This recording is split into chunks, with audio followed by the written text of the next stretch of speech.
Good morning everyone, my name is Jan Andrew Tenoyo from BetETNS18 and today I'd like to talk about something that affects every one of us, how we define and measure intelligence. For a long time, intelligence has been sent as something you can calculate, something you can measure with a single test. Think about the IQ test. Most of us have heard of it.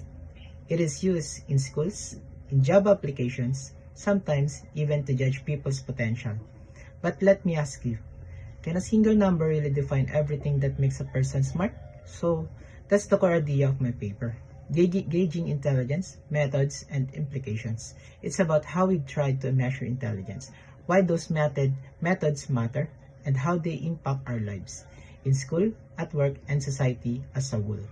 So let's start with the basics. IQ tests are one of the oldest and most well-known tool for evaluating intelligence. They test things like memory, logic, and verbal reasoning.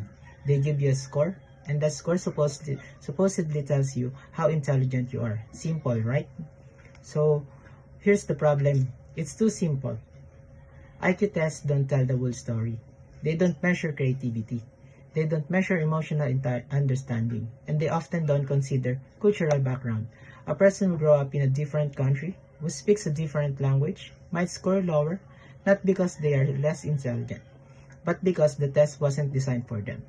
That brings us one of the most important alternative views of intelligence, Howard Gardner's theory of multiple intelligence. According to Gardner, intelligence isn't just one thing, it's many things. First, linguistic intelligence. For example, the ability to use language well. Second, logic mathematical intelligence, solving problems and working with numbers. And third, but also spatial intelligence, being able to visualize objects and spaces. Music intelligence, feeling rhythm, pitch, and tone. And even interpersonal intelligence, understanding others, and interpersonal intelligence, understanding yourself.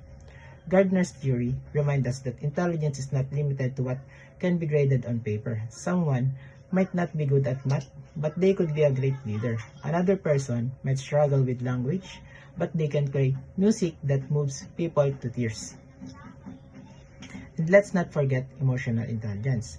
This is the ability to recognize and manage your emotions and to relate to the emotions of others. In a world where we are constantly interacting at school, at work, even online, emotional intelligence matter just as much as academic skills. So why does all this matter?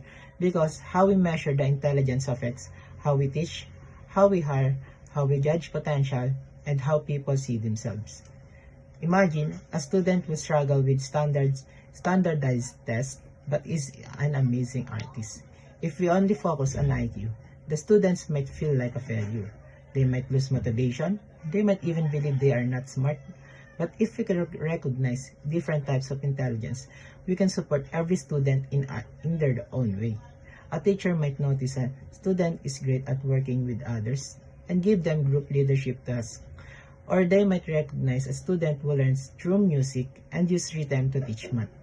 These approaches don't just help students learn better, they help them feel seen. And this doesn't stop in school. In the workplace, understanding different intelligence can improve teamwork and probability or productivity. If a company only hires people based on academic test scores, they might miss out on incredible communicators, problem solvers, creative thinkers. But if we start to value emotional and social intelligence too, we create more balanced and successful environments. Of course, no system is perfect. There are still limitations. Cultural bias is real. Some types of intelligence, like reliability or adaptability, are hard to measure with any test. And there is always the risk that trying to measure everything can reduce people to numbers or categories again. But the goal isn't to replace one test with another. It's to expand our understanding. Let me end with this. The way we define intelligence shapes how we see others and how we see ourselves. If we keep defining intelligence narrowly, we limit potentially. But if we recognize the many ways people can be intelligent, we give more people the chance to shine. So the next time you hear someone say he's smart or she is not that bright, remember that, okay? Think about what they really mean. Are they only talking about grades? Or second is the test scores? Or are they looking at the full picture, which is creativity, insights, empathy, or passion? Because this is all about true intelligence is not just about what you know, right? It's about how you use what you know and how you connect, adapt, and grow. And always put that on your mind. And that's all, guys. Thank you.